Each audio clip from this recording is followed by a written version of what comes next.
Bonjour fidèles téléspectateurs et bienvenue dans votre émission, l'émission Les chrétiens s'interrogent. Une émission qui a pour objectif de vous nourrir des enseignements bibliques, de répondre à vos préoccupations, de répondre à vos engagements. Alors ces matins, comme vous le savez, comme vous les voyez dans la nature, il fait très beau. Nous avons reçu aussi un merveilleux homme de Dieu qui va répondre à certaines préoccupations qui sont les vôtres et les nôtres. Nous avons reçu sur ces plateaux le pasteur Benjamin Aoko. Il est dirigeant du ministère chrétien École des Champions. Il est écrivain.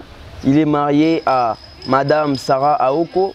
Il est père de 5 enfants. Pasteur Benjamin, bonjour. Bonjour mon frère Joseph, et merci beaucoup pour l'invitation. Merci beaucoup pour avoir pensé à moi. C'est une grande bénédiction pour moi de découvrir cette jeunesse qui, au lieu de se donner à autre chose, ils pensent quand même à Dieu, mettent leur temps pour servir Dieu.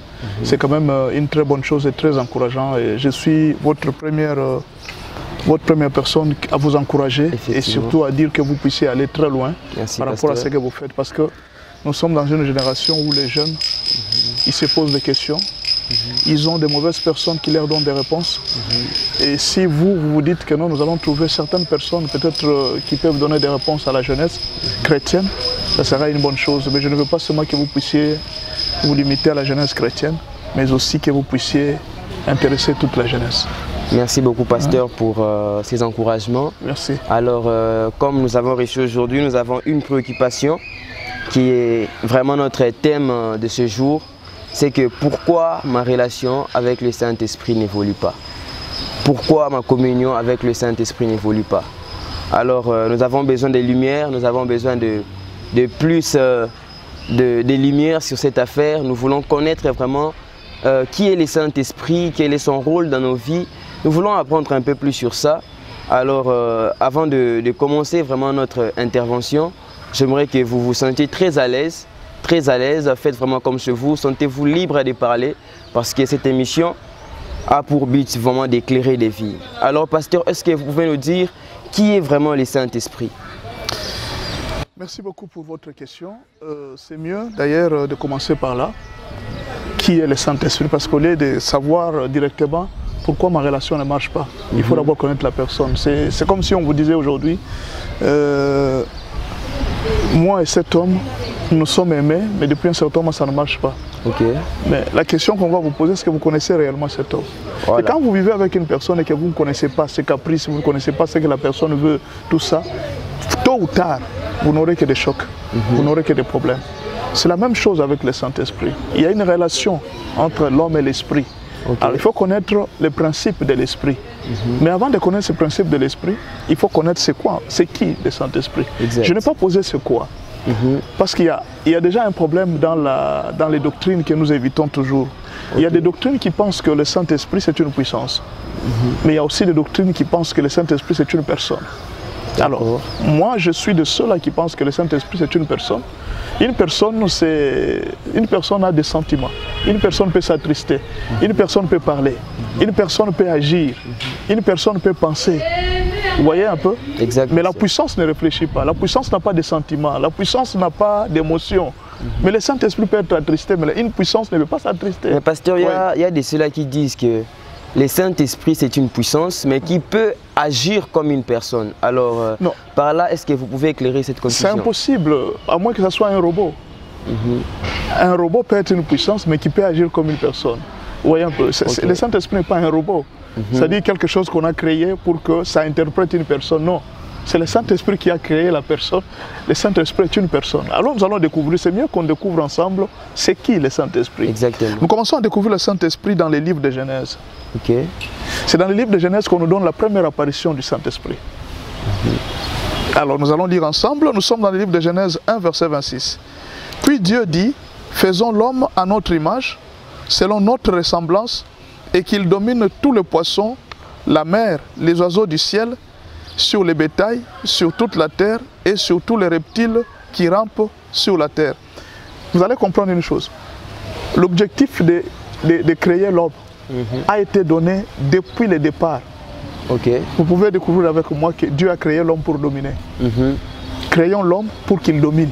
Exact. Voilà un peu l'objectif que Dieu se fixe. Okay. Créons l'homme. Maintenant, la question c'est, créons. Si Dieu est seul, pourquoi il doit dire créons? Créons. Maintenant là, ça donne une confusion. C'est ça le problème. Dieu est seul. Il a créé avec les anges. Je ne crois pas qu'il y ait un seul ange qui a contribué à la création. C'est là que nous découvrons le Saint-Esprit. Okay. Alors nous allons avancer un peu. Nous commençons d'abord par les trois personnes. C'est-à-dire, en Dieu, quand il parlait de créons, il y a trois personnes en Dieu. Okay. Il y a le Père, qu'on a appelé Elohim, il y a le Fils, et puis il y a l'Esprit. Okay. Vous allez me poser la question, mais comment est-ce que Dieu peut avoir trois personnes? Mais c'est comme un triangle. Le triangle a combien de côtés? Trois côtés. Il a trois côtés, mais c'est un seul triangle. C'est la même chose avec Dieu. Okay. Il y a trois personnes en Dieu, mais un seul Dieu. Trois côtés dans un triangle, mais un seul triangle. Ça ne veut pas dire qu'il y a trois triangles parce qu'il y a trois côtés. Okay. Je ne sais pas si je me fais comprendre. Je pense que ceux qui nous suivent, ils comprennent déjà là où nous sommes en train d'aller. Alors, nous allons découvrir là où, dans Genèse, on a parlé de nom. Il y a d'abord les fils. Les fils, nous les voyons dans les livres de Proverbes. Il était là dans la création. Parce que je suis en train de parler de créons. Créons, ok. Donc, il y a trois personnes qui créent. Okay. Et c'est pourquoi je voulais étaler ces trois personnes qui créent. Commençons par les fils. Le Père, c'est celui qui dit. Il parle déjà parce que nous le découvrons déjà. Il dit créons l'homme à notre image. C'est comme s'il s'adressait aux deux autres personnes. Créons l'homme à notre image. Vous voyez un peu. Nous avons déjà découvert le Père, Elohim, le Dieu Tout-Puissant. Il est là. Maintenant, il y a les fils. Nous pouvons découvrir les fils. Les fils, nous les découvrons dans le livre de Proverbe 8, verset 27. C'est là que nous découvrons les fils. Écoutez ce que le fils dit. Lorsqu'il disposa les cieux, j'étais là. Okay. Lorsqu'il traça un cercle à la surface de l'abîme, il était là. Mais qui était là? Qui traçait? Ici, c'est le fils qui est en train de parler. À la fin, quand vous lisez le livre de Proverbes, vous allez voir le fils dire à la fin que si vous ne croyez pas en moi, vous allez mourir. C'est en moi qu'il faut croire. Okay. Là, il s'agissait de Jésus. Okay. Le fils était à la création. Quand Dieu était en train de tracer le cercle, il était là. Alors, nous allons découvrir maintenant l'esprit. L'esprit, la Bible dit que la terre, nous sommes là dans les livres de Genèse 1 et 2. La terre était informe et vide, et il y avait des ténèbres à la surface de l'abîme. Et l'esprit de Dieu s'est mouvait au-dessus des eaux. Je ne sais pas si je me fais comprendre. Exactement, pasteur. Il y a une personne qui était là quand Dieu traçait les cercles. Il y a l'autre qui s'est mouvé au-dessus des eaux. Et il y a l'autre qui a dit créons l'homme à notre image. Vous allez voir qu'il y a quelqu'un qui a parlé que la terre soit. Ça, c'est le Père qui parle. Et l'Esprit de Dieu était en train de disposer les choses parce que lui était déjà sur le terrain. Il était déjà sur la surface. Il était déjà au-dessus des abîmes parce qu'il y avait les ténèbres et le Saint-Esprit était au-dessus. C'est comme, je vais vous expliquer, c'est comme si, vous voyez la surface des eaux. Pendant que Dieu est en train de parler, l'Esprit de Dieu est en train d'arranger le terrain. Quand Dieu parle, l'Esprit de Dieu exécute. Et les fils étaient là, on était en train de tracer les choses. Vous voyez un peu, là nous découvrons les trois personnes. Et nous allons les découvrir encore dans les livres de Matthieu. C'est Jésus qui dit cette fois-ci, allez, faites de toutes les nations des disciples, les baptisant au nom du Père, du Fils et du Saint-Esprit. Au nom. Vous voyez? Il dit au nom du Père. Le nom là, dont fait allusion Jésus ici, c'est un nom singulier. Il n'a pas dit au nom au pluriel. Parce que si c'est au pluriel, on aurait écrit O avec X et puis non avec S. Voilà. Il dit au nom. Les gens au nom de Dieu. Mais il détaille maintenant. Il donne les détails. Au nom du Père, du Fils et du Saint-Esprit. Nous comprenons que le nom de Dieu, c'est le Père, Fils et le Saint-Esprit. C'est ce que Jésus a dit. Donc, pasteur, allant de ce que vous avez dit, si nous pouvons comprendre, c'est qui le Saint-Esprit? Donc, le Saint-Esprit est Dieu. Et il est Dieu, il est l'une des personnes dans la divinité. Il est l'une des personnes dans la divinité. Donc, quand on parle de Dieu, on voit trois personnes. On doit le Père, on voit le Père, les Fils et le Saint-Esprit. Et le Saint-Esprit est Dieu parmi les trois personnes de la divinité. Mais il n'y a qu'un seul Dieu, comme je viens de vous dire, un triangle qui a trois côtés. Trois côtés, mais un seul triangle. D'accord, merci pasteur. Oui. Alors, j'aimerais vraiment savoir avec nos téléspectateurs qui nous suivent, comme le Saint-Esprit c'est une personne en Dieu. Oui. Maintenant, pourquoi avoir le Saint-Esprit? Pourquoi devons-nous avoir le Saint-Esprit dans notre vie? Le souci pour avoir le Saint-Esprit, c'est Jésus qui nous l'a montré. Ok. Je vais vous expliquer un peu ce que Jésus dit. Écoutez ce que Jésus dit, la Bible dit. la première raison, je vous lis ça dans Jean 16, verset 6. Mais parce que je vous ai dit ces choses, la tristesse a rempli votre cœur. Ça, c'est Jésus qui dit. Je viens de vous dire une chose, que je ne serai plus avec vous, que je vais m'en aller. Les disciples étaient devenus tristes. Ils commençaient à s'inquiéter. Parce que je vous ai dit ça, la tristesse a rempli vos cœurs. Alors, Jésus dit, ne vous en faites pas. Vous voyez? Écoutez, je suis au verset 7. Cependant, je vous dis la vérité, il vous est avantageux que je m'en aille. Car si je ne m'en vais pas, le consolateur ne viendra pas vers vous. Mais si je m'en vais, je vous l'enverrai. Vous voyez? Le premier rôle pour lequel nous avons le Saint-Esprit, c'est que le Saint-Esprit vient d'abord combler les vides de l'absence de Jésus. Parce que Jésus est parti. Il a laissé un vide dans notre cœur. Et le Saint-Esprit vient combler ces vides. Donc le premier rôle, vous allez comprendre, c'est la consolation. Le Saint-Esprit vient pour consoler. Voilà. Alors, le deuxième rôle, c'est toujours la Bible qui le dit, la direction dans la vérité. C'est-à-dire quoi? Si le Saint-Esprit n'existe pas, l'Église va vers les doctrines sataniques. Si le Saint-Esprit n'existe pas, les chrétiens vont vers la direction satanique. Alors, le Saint-Esprit nous dirige dans la vérité. C'est lui qui nous ramène et dit non, non, ce chemin-là n'est pas bon. Il faut suivre ce chemin. Maintenant, imaginez que quand une personne n'a pas le Saint-Esprit, le chemin est déjà perdu. Le chemin tombe déjà, la personne tombe. Voilà pourquoi vous allez voir un peuple qui marche sans révélation est un peuple qui marche sans frein. Et c'est le rôle du Saint-Esprit. Le Saint-Esprit vient nous montrer le chemin, à marcher dans la vérité. Alors, je suis là dans le troisième rôle du Saint-Esprit. Pourquoi nous devons avoir le Saint-Esprit? C'est pour nous annoncer les choses à venir. Comment échapper au jugement de Satan qui est déjà jugé. C'est ce que Jésus a dit. Il a dit, je vais vous envoyer le Saint-Esprit, il vous annoncera les choses à venir. Les choses que moi... Aujourd'hui, je ne sais pas, c'est vrai, il y a... Tout le monde veut avoir un eschatologue. Il faut que... Non, il faut que... J'ai appris que c'est la fin du monde. Aujourd'hui, quand vous avez vu Corona, le Corona est arrivé. Tout le monde, qu'est-ce que les gens n'ont pas dit? C'est la fin du monde, c'est la fin de ceci. Dieu a frappé. Aujourd'hui, c'est la marque 666. Il y a même des gens qui se donnent le luxe de dire que non, voilà, comme c'est déjà la marque 666, les vaccins, c'est la marque 666. Mais finalement, écoutez, la Bible est claire là-dessus. Nous allons revenir sur ça. On va parler quelque part. Il n'y aura pas de marque 666 quand le Saint-Esprit n'a pas encore quitté la terre. C'est le Saint-Esprit qui retient à ce que l'Antichrist puisse apparaître. Donc le rôle du Saint-Esprit, c'est de nous dire qu'est-ce qui va arriver. Parce que Satan est déjà jugé. Maintenant, il nous aide à échapper à ces jugements-là. C'est le Saint-Esprit. Il vient nous montrer, il vient nous dire les choses qui vont se passer. Faites attention avec ça, faites attention avec ça. C'est le rôle du Saint-Esprit. Alors, un autre rôle du Saint-Esprit, c'est glorifier Christ. Nous recevons le Saint-Esprit pour glorifier le Seigneur Jésus. Jésus dit, il prendra ce qui est à moi et il mettra en vous. Imaginez que Jésus n'est pas là. Il y a 2000 ans que Jésus est parti. Si aujourd'hui nous pouvons dire qu'il y a 2020 que Jésus est parti. Mais pour qu'on dise aujourd'hui que Jésus est le même hier, aujourd'hui et éternellement, comment ça s'est fait? Comment est-ce que cette phrase-là peut être possible? C'est le Saint-Esprit qui ressuscite les œuvres du Seigneur Jésus. C'est-à-dire, Jésus a guéri les gens. Vous aussi, vous pouvez guérir les gens. Qu'est-ce que le Saint-Esprit a fait? Il a distribué les dons. Ce qui était en Jésus, il a mis en nous. C'est ça le rôle du Saint-Esprit. C'est-à-dire, quand les chrétiens opèrent, ils doivent opérer comme Jésus opérait. Mais c'est par l'aide du Saint-Esprit que nous le faisons, parce que nous n'étions pas là.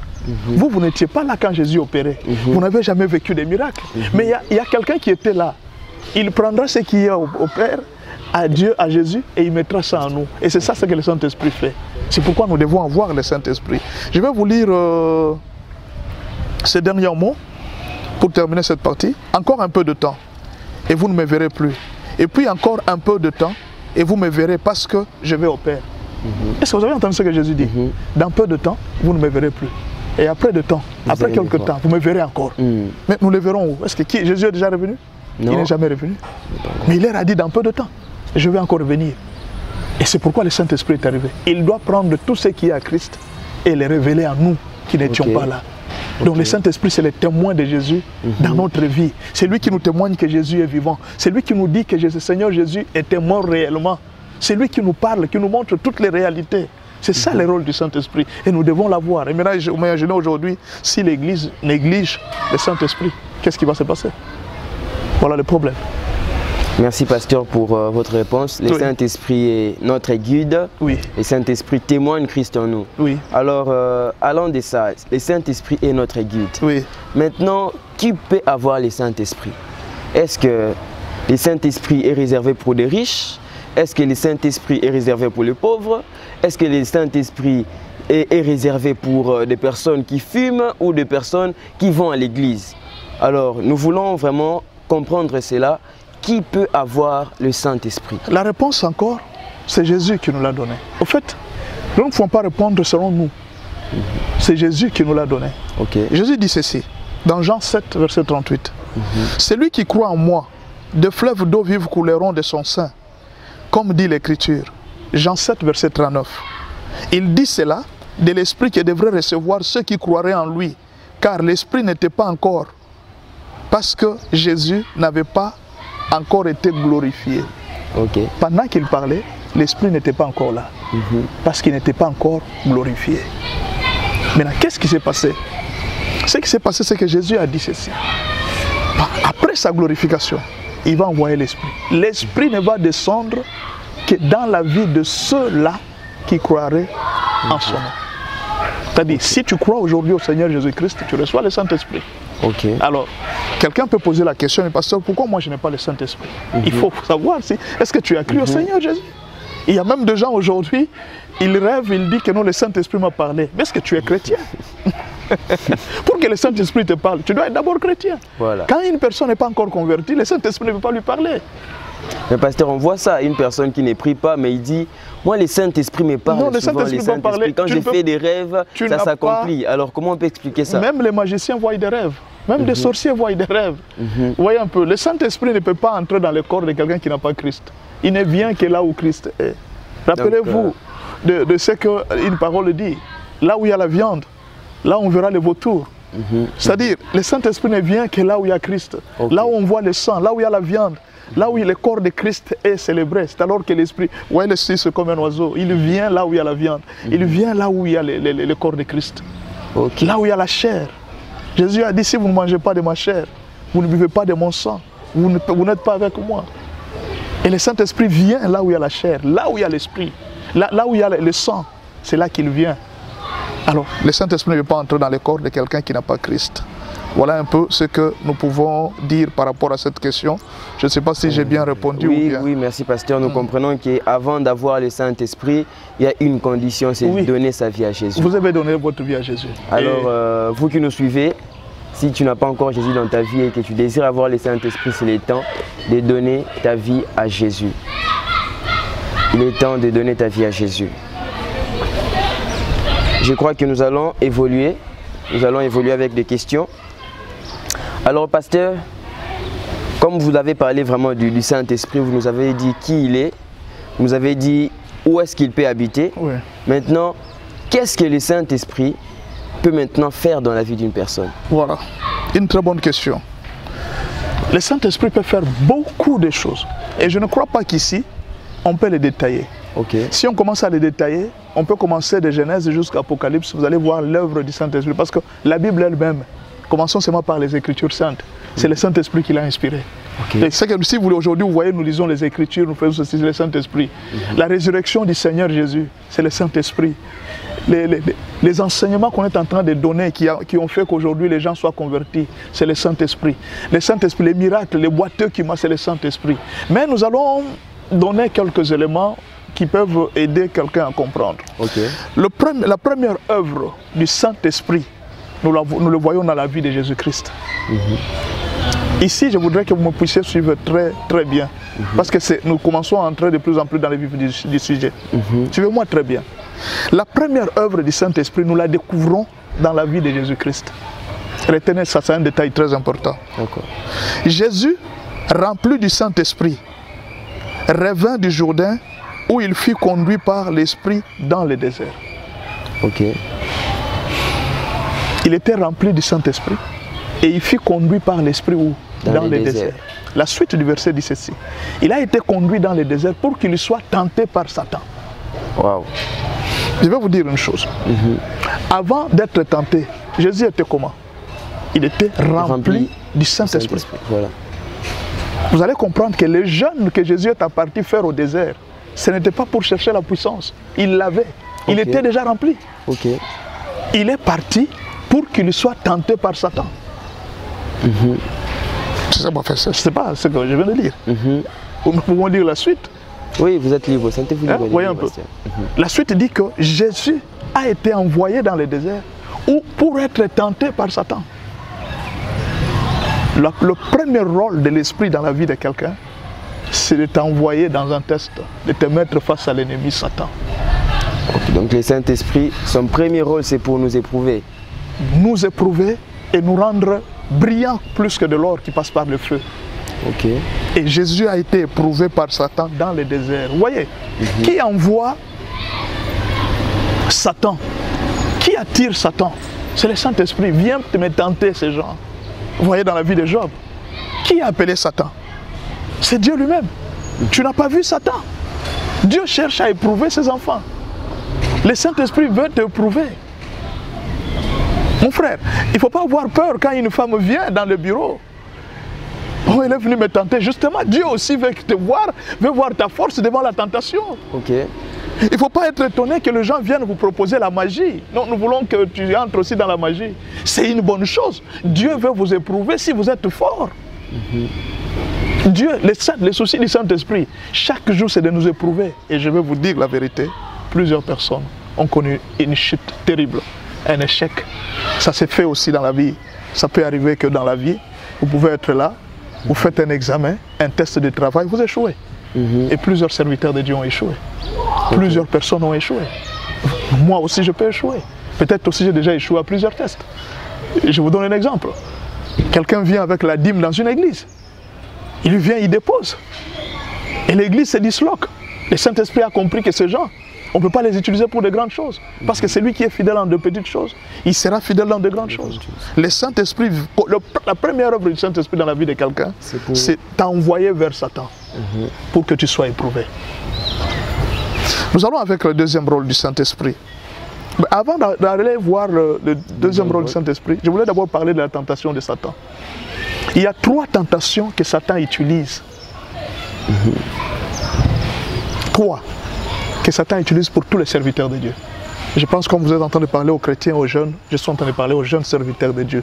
Il y a 3 tentations que Satan utilise contre vous. Il y en a 3. Je commence par la première tentation. La première tentation, c'est ce qu'on appelle les raccourcis. Les raccourcis? Oui. C'est-à-dire, Satan va tout faire pour vous montrer que le chemin que vous empruntez est très long. Vous devez aller vite. Jésus quitte le désert, il avait faim. Qu'est-ce que Satan lui dit? Prends cette pierre, change ça en pain et tu mangeras parce que tu as faim. Nous avons faim d'une voiture. Nous avons soif d'une parcelle. Nous avons soif de la renommée. Nous avons soif de quelque chose. Mais Satan vient te dire, il dit, mais c'est facile. Prends ça, tu transformes ça en un seul jour, tu es connu dans toute la ville. Vous êtes en train de faire votre émission. Vous commencez, vous dites, il dit, non, nous avons soif de faire quelque chose de grand. Ok, il n'y a pas de problème. Satan vient et vous dit, il dit, non, je suis prêt à vous donner de grandes choses. Et dans peu de temps, vous serez connu. Les raccourcis. Alors, regardez un peu. Qu'est-ce qu'il faut pour la fabrication d'un pain? Je vais vous montrer les étapes. Première étape, on met le blé sous la terre. Le blé doit pourrir. Et les grains de blé doivent pourrir, devenir de la poussière et puis donner une semence. La semence grandit sous le soleil et sous la pluie. Et quand elle grandit sous le soleil et sous la pluie, il y a le soleil qui frappe. La semence doit sécher. Pendant qu'elle doit sécher, la semence doit échapper au bec des oiseaux. Parce que les oiseaux viennent manger le blé. Cette semence doit échapper. C'est pas facile. Hein? Quand elle échappe, on prend la semence, on la met sous le soleil pour sécher. Et quand on termine, on prend cette semence, on essaye de la moudre pour que ça devienne la farine. Et après la farine, on prend cette semence, on mélange avec de l'eau. Et avec de l'eau, on commence à battre la pâte pour lui donner la forme. Et après la forme, on fait passer ça au feu. Il y a combien d'étapes? Il y a plusieurs. Mais toi, on vient, on te dit que non, tu peux changer les pains en pierre en un seul jour. Pourquoi brûler les étapes? C'est le premier piège que Satan est en train de tenter à la jeunesse et à tous les chrétiens. Les raccourcis. Quand on aime le mariage raccourci, on peut épouser le mari d'autrui. Quand on aime un travail raccourci, on peut se retrouver dans une entreprise où vous êtes dans l'homosexualité parce que je voulais gagner vite. Le Saint-Esprit nous demande d'être patient. La patience, c'est le fruit de l'esprit. Ça, c'est la première tentation, les raccourcis. Et les raccourcis est venu par... Pasteur, s'il vous plaît, alors, comme nous sommes en train d'évoluer, vous avez parlé du raccourci. Alors, comment faire pour échapper à ces raccourcis? Nous allons venir à la fin. À la fin. Parce que c'est ça même votre question. Votre question, pourquoi je ne suis plus en communion avec le Saint-Esprit? C'est justement ça. C'est ça qui fait que les gens ne sont plus en communion avec le Saint-Esprit. Tu as 13 ans. Non, prenons, tu as 8 ans. Tu commences à chercher la barbe.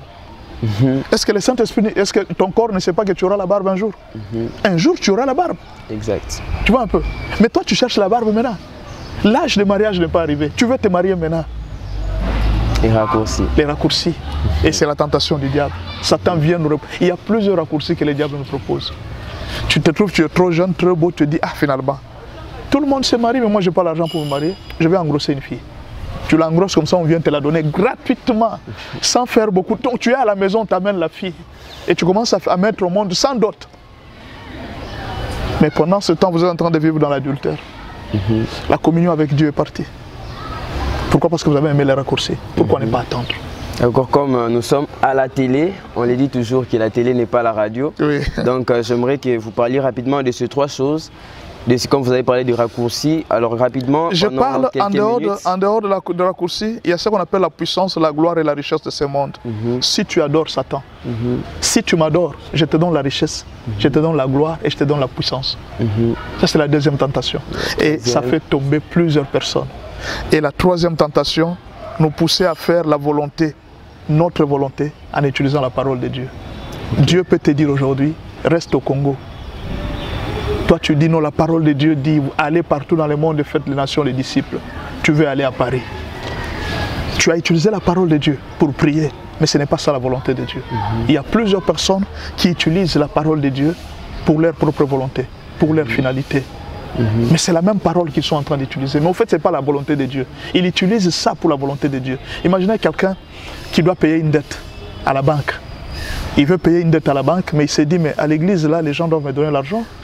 Bon, et il va alors à l'église, il dit, non, Dieu a dit donner, il vous sera donné, nous devons construire la maison de Dieu. Dans son intention à lui, ce n'est pas vraiment ce qu'il est en train de chercher. Il veut imposer sa volonté à lui au nom de la parole de Dieu. Voilà un peu ce qu'on pouvait dire. Alors, nous allons terminer par un détail très important. Luc 4, verset 13. Après l'avoir tenté de toutes ses manières, les diables s'éloigna de lui jusqu'au moment favorable. C'est-à-dire la tentation n'est pas terminée. Jésus, revêtu de la puissance de l'Esprit, retourna en Galilée à sa renommée, et sa renommée se répandit dans tous les pays d'alentour. Écoutez, Jésus est entré comment? Rempli du Saint-Esprit. Il sort de la tentation comment? Rempli du Saint-Esprit. Et sa renommée s'est répandue. Wow. Est-ce que vous comprenez le secret? La renommée s'est répandue. Mais Satan est venu lui proposer la renommée. Mais quand il a vaincu Satan, sa renommée s'est répandue, sa gloire est montée. C'est-à-dire qu'il y a une autre façon d'avoir la gloire sans passer par le diable. Voilà un peu ce qu'on pouvait dire dans cette deuxième question que vous m'avez posée. Comment, je pense que c'était ça, que fait le Saint-Esprit dans la vie de Jean. Merci Pasteur. Mais on n'a pas terminé. On va voir ça dans la deuxième partie. On va voir ça dans la deuxième partie. Merci de nous avoir suivis. Nous n'avons pas encore terminé, nous avons juste marqué une petite pause. Alors nous disons merci à l'équipe technique. Nous voyons Saddam derrière la caméra et Merveille Mafoul à la réalisation. Merci beaucoup et à très bientôt.